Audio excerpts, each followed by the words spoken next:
Good morning, everyone. So, today's topic is active and passive voice. Although this lecture is for SSC CGL aspirants, but the topic active and passive voice, this is really very important for all the exams where English questions are being asked. Right.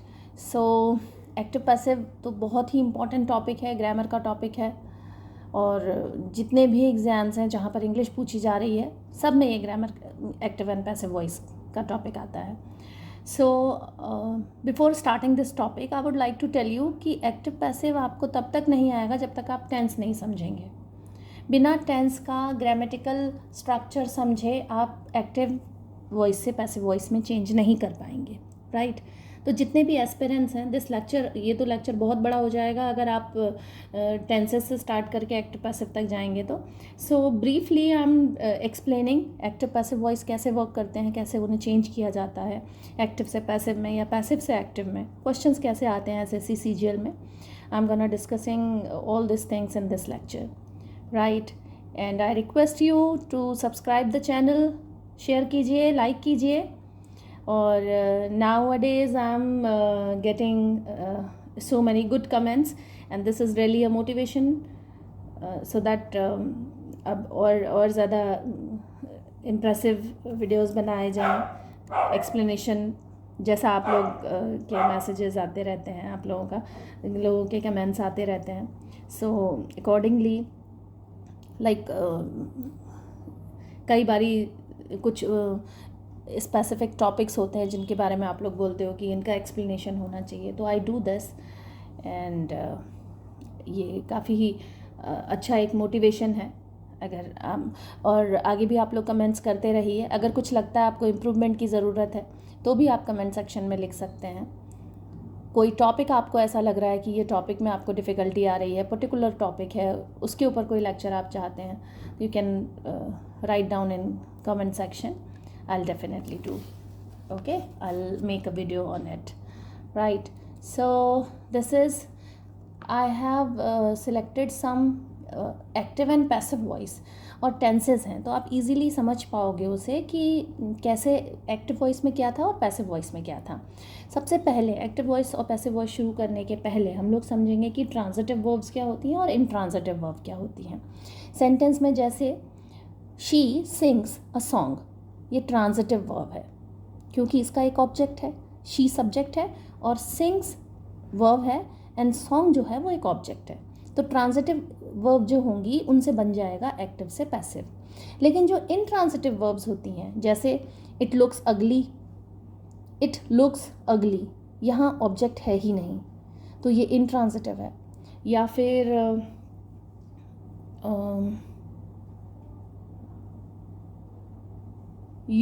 आप बना सकते हो she looks beautiful. Right. You seem unhealthy, ये intransitive verbs हैं. तो इनसे इस तरह के सेंटेंसेस का पैसिव वॉइस बन ही नहीं सकता और ना ही आपके क्वेश्चंस में, ना ही आपके क्वेश्चन पेपर में इस तरह के क्वेश्चंस आ सकते हैं. सो बिल्कुल इस बात के लिए आप कॉन्फिडेंट रहिए कि आपको इनट्रांजिटिव वर्ब वाले एक्टिव वॉइस सेंटेंसेस मिलेंगी नहीं, उनको पैसिव में चेंज करने वाला क्वेश्चन आएगा ही नहीं. But you need to understand this thing. ठीक है. सो अब हम लोग टेंसेस की बात करते हैं.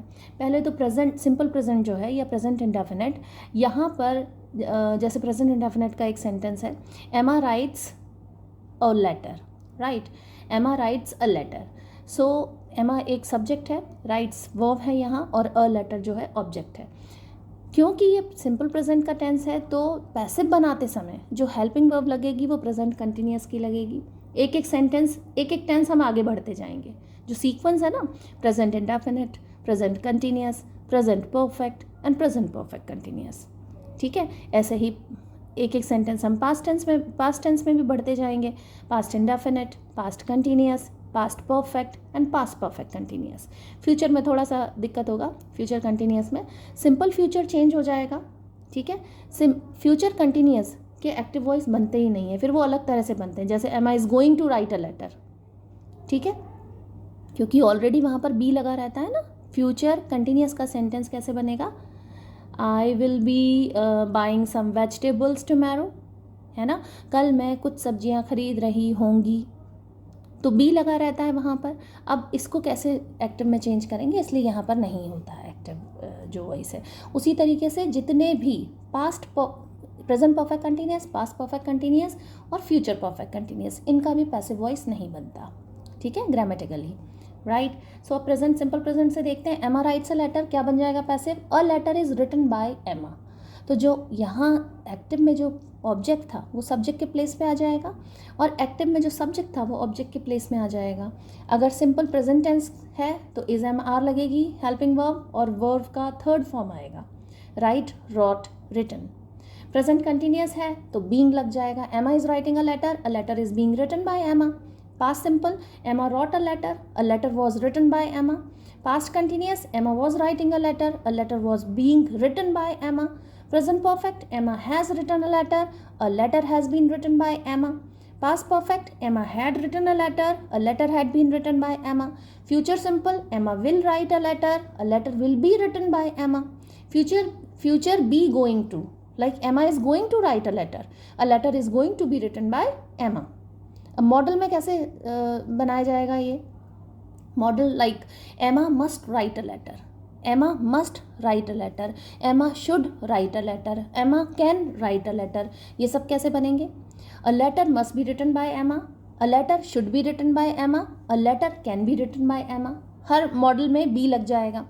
अब मॉडल का भी परफेक्ट फॉर्म आता है ना, जैसा Emma should have written a letter, Emma should have written a letter, Emma would have written a letter, Emma could have written a letter।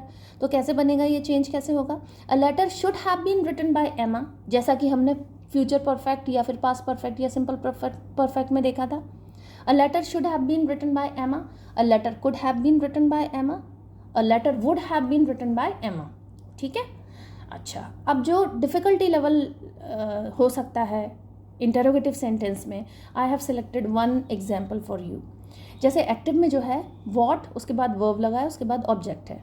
Sentence क्या बन सकता है, what motivates you, what denigrates you, what, like इस तरह के जो sentences हैं वो आप बना सकते हो। तो यहाँ एक एग्जाम्पल है, what motivates you. See this picture, what motivates you, what question word है, मोटिवेट्स वर्ब है, और यू ऑब्जेक्ट है, ठीक है। पैसिव कैसे बनेगा, स्ट्रक्चर वॉट की जगह हो जाएगा बाय वॉट, और यू, क्योंकि यू है, सबसे पहले देखो सेंटेंस कौन सा है, what motivates you, simple present का सेंटेंस है, तो किस में चेंज होगा, इसमें हेल्पिंग वर्ब लगेगी इज, एम या are, according to the subject. जो भी सब्जेक्ट बनेगा उसके हिसाब से यहाँ पर इज, एम, आर लगेगा। अब क्योंकि ये इंटरोगेटिव है, सेंटेंस बन रहा है वॉट मोटिवेट्स यू, ठीक है। तो जब हम इसको पैसिव में चेंज करेंगे तो बनेगा बाय वॉट, क्योंकि यू लगा है इसलिए आर आ जाएगा, by what are you motivated, by what are you motivated, what motivates you, by what are you motivated. ये थोड़े से ट्रिकी क्वेश्चंस होते हैं, ठीक है। इंपरेटिव स्ट्रक्चर में क्या होगा, इंपरेटिव सेंटेंस होता क्या है, जिसमें कमांड हो, ऑर्डर हो, एडवाइस हो, रिक्वेस्ट हो, परमिशन हो, वो इंपरेटिव सेंटेंस होते हैं, ठीक है। कमांड जैसे कि ब्रिंग अ चेयर, ऑर्डर जैसे डू दिस क्विकली, ठीक है, एंड रिक्वेस्ट जैसे प्लीज़ हेल्प मी, परमिशन जैसे let them walk there, okay. So यहाँ पर हम लोग इसका पैसिव बनाएंगे तो कैसे बनेगा, कमांड जैसे कि bring a chair, let a chair be bought, bring a glass of water, let a glass of water be bought, ठीक है। hit the ball, let the ball be hit, right। उसी तरीके से ऑर्डर जैसे do this quickly, let this be done quickly, let this be done quickly, क्योंकि do this है तो do this quickly, let this be done quickly। ऐसे order वाले भी चेंज हो जाएंगे इंपरेटिव सेंटेंस। रिक्वेस्ट जैसे please help me, you are requested to help me, you are requested to help me, please help me, ठीक है। Please help मी किसी से कहा जा रहा है ना, तो सब्जेक्ट यू से कहा जा रहा है, यू आर रिक्वेस्टेड, आपसे प्रार्थना की जाती है कि आप मेरी हेल्प करें, you are requested to help me. Now permission, let them walk there, they may be allowed to walk there, imperative structure जो होता है इनके रूल्स अलग होते हैं एक्टिव से पैसिव बनाने के लिए, ठीक है। नेक्स्ट हम लोग बात करेंगे ऑप्टेटिव सेंटेंस का। तो ऑप्टेटिव सेंटेंस में मे गॉड ब्लेस यू, ऐसे ऑप्टेटिव सेंटेंस बनते हैं, ठीक है। अब मे गॉड ब्लेस यू, इसका पैसिव स्ट्रक्चर कैसे बनाएंगे? मे, बिगिनिंग में मे ही लगेगा, देन सब्जेक्ट आ जाएगा, देन मेन वर्ब आ जाएगी बी के साथ में, फिर ऑब्जेक्ट आ जाएगा। मे गॉड ब्लेस यू, तो गॉड ब्लेस यू, यहाँ पर गॉड सब्जेक्ट है, ये गॉड पैसिव में ऑब्जेक्ट बन जाएगा और यू ऑब्जेक्ट है, ये यू पैसिव में सब्जेक्ट बन जाएगा। तो कैसे चेंज होगा? May you be blessed by God, may you be blessed by God, ठीक है। जैसे हम लोगों ने मॉडल में चेंज किया था ना, उसी तरीके से may you be blessed by God.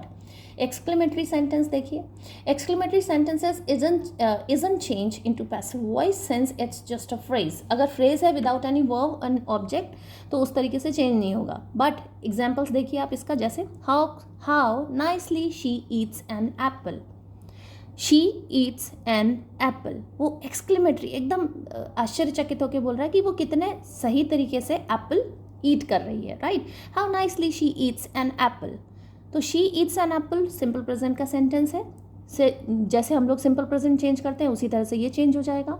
How nicely an apple is eaten by her, simple है, कोई इशू नहीं है इसमें। एक्सक्लेमेटरी सेंटेंसेज में ऐसे सेंटेंसेस आएंगे, उसमें आपको सेंटेंस के हिसाब, टेंस के हिसाब से एक्टिव से पैसिव बदल देना है, ओके। चलिए अब कुछ क्वेश्चंस हैं एसएससी सीजीएल के। सिलेक्ट द, ऐसा क्वेश्चन आएगा, select the option that expresses the given sentence in passive voice. और सेंटेंस क्या है? The mistress appointed him monitor, जो मिस्ट्रेस है मिस्ट्रेस ने उसे मॉनिटर अपॉइंट कर दिया। दो ऑब्जेक्ट आ रहे हैं यहाँ पर, ठीक है। अब ऑप्शन देखिए, ये एक्टिव वॉइस है, इसको पैसिव वॉइस में बदलना है। Monitor had been appointed as mistress, active से पैसिव वाले सवाल सॉल्व करते समय आपको देखना है टेंस कौन सा है। The mistress appointed him monitor, ये अपॉइंटेड देखते ही समझ में आ जाएगा आपको कि सिंपल पास्ट का टेंस है। At the beginning of the lecture I have told you clearly that without understanding the tense you can not understand active and passive voice. तो सबसे पहले आप टेंस एकदम पक्के करिए, अपने खूब प्रैक्टिस करिए टेंस की, राइट। टेंसेस को पक्के करिए क्योंकि टेंसेस से ही आपको एक्टिव एंड पैसिव वॉइस और नरेशन दोनों टेंसेस के ऊपर ही पूरी तरह से बेस्ड हैं। टेंसेस अगर आपके क्लियर हैं तो आप बड़े आसानी से समझ पाएंगे। सो फटाफट देखिए कि the mistress appointed him monitor, तो अपॉइंटेड देखते ही आपको समझ आ रहा है कि अपॉइंटेड मतलब सिंपल प्रेजेंट, सिंपल पास्ट। अब सिंपल पास्ट है फर्स्ट ऑप्शन में, मॉनिटर हैड बीन तो बिल्कुल नहीं आएगा, सिंपल पास्ट है, इसका मतलब वॉज या वर आएगा हेल्पिंग वर्ब में। सेकेंड ऑप्शन है ही हैड बीन अपॉइंटेड, ये भी गलत है। ही वॉज अपॉइंटेड, ये सही हो सकता है। अब आपको अपने दिमाग में रखना है कि अच्छा वॉज या वर आ गया तो ये सही हो सकता है, लेकिन फिर से क्रॉस चेक करिए आप इसको। ही was appointed monitor by the mistress, बिना क्रॉस चेक करे नहीं जान लेना है कि ये राइट ऑप्शन है। कई सारे ऑप्शन कंफ्यूजिंग होते हैं और वहीं पर आपके मार्क्स डिडक्ट हो सकते हैं।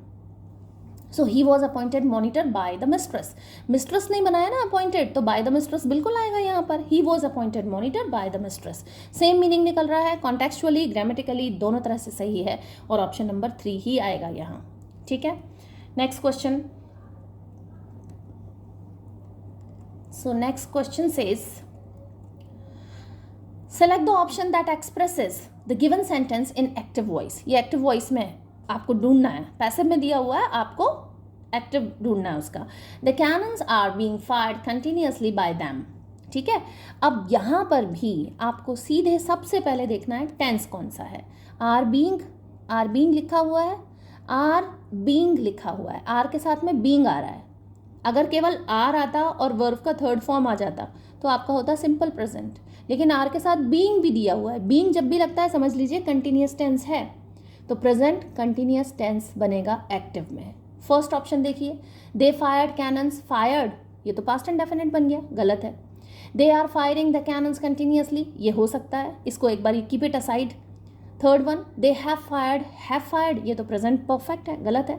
The cannons fire continuously, the cannons fire ये तो प्रेजेंट इंडेफिनेट है, प्रेजेंट इंडेफिनेट, जबकि आपके पास बीइंग लगा हुआ है तो आपको प्रेजेंट कंटिन्यूअस ही बनेगा एक्टिव। इतनी बात तो आपको समझ आ गई, सीधा सा हिसाब है, बहुत ही क्विकली, बहुत जल्दी से आप सीधे सही आंसर तक पहुंच सकते हैं टेंस को देखकर। टेंस अगर आपको समझ आ गया तो एसएससी सीजीएल के कई क्वेश्चंस तो इतने इजी होते हैं इंग्लिश के, आप एक बार ही देखते ही समझ जाएंगे कि राइट ऑप्शन क्या होगा।